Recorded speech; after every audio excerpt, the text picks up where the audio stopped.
Thursday night NCAA football action. I've been kind of on a roll here in college football. Let's see if I can continue it. Really good matchup here between the Huskies and the Trojans. I think this could be a little tighter than people think, but Trojans probably will pull away here at the end and win this game pretty convincingly. Still, I like under the total here. I don't think there's going to be quite as many points as people anticipate. That's going to be my NCAA football play of the day. Let's start breaking it down. Odds makers have it at 56, and it makes some sense, and it actually seems kind of low considering how well USC has been on the offensive side of the ball. Defensively, though, I like how they ratcheted things up last game against Arizona State. Washington, they've been pretty tough. It's a Chris Peterson coach team. I think they're going to come in. I don't think they're going to completely stop USC, but I think their game plan is going to be similar to Stanford, and they can't score like Stanford. So I think it's going to be a similar type of game where they try to keep possession, try to keep the chains moving, and keep USC off the field, thus getting us under the total. Let's talk about these two teams.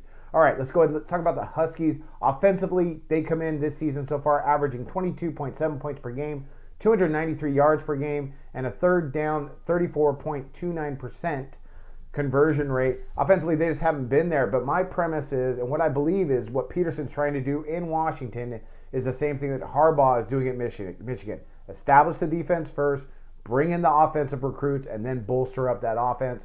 I think he's still going to be, it looks like, maybe 2 years away until Washington's going to make some noise in the Pac-12. He's just too good of a coach not to make that happen. Defensively, that's where they've been a lot better. They've been allowing 21 points per game, 357 yards per game, third down conversion rate of 43.40%, and that's going to have to change against the Trojans. They cannot let USC to keep moving the chains, but that's not even USC's style. It's 1-2-3 score. I mean, they got some guys that are really just fast and a lot of electric players, but I think Washington's going to try to do their best to go ahead and stifle them as much as possible and then go ahead and eat clock as much as possible as well.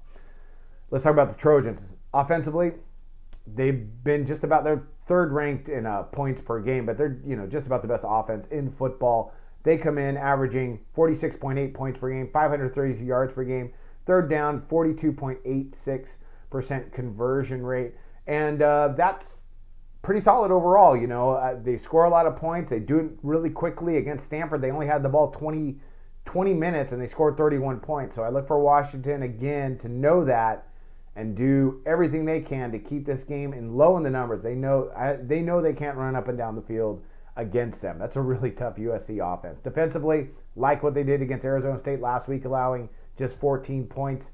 They come in overall, though, allowing 17.5 points per game, 410 yards per game, and a third down 39.34% conversion rate. They're good on defense. They struggled against Stanford. They bounced right back. I look for them, in the Coliseum to really, really hammer down on Washington. I think Washington's going to have a tough time scoring, but I think the way how the game plays out is it's going to be kind of a little bit tight for a while, and USC is going to go ahead and pull away, but still keep us under this total. So that's my prediction. I like under the total here in this game. 56 seems low, but actually I think it's a little bit too much. So that's going to be my NCAA football play of the day. And I wish you guys luck on your plays of the day.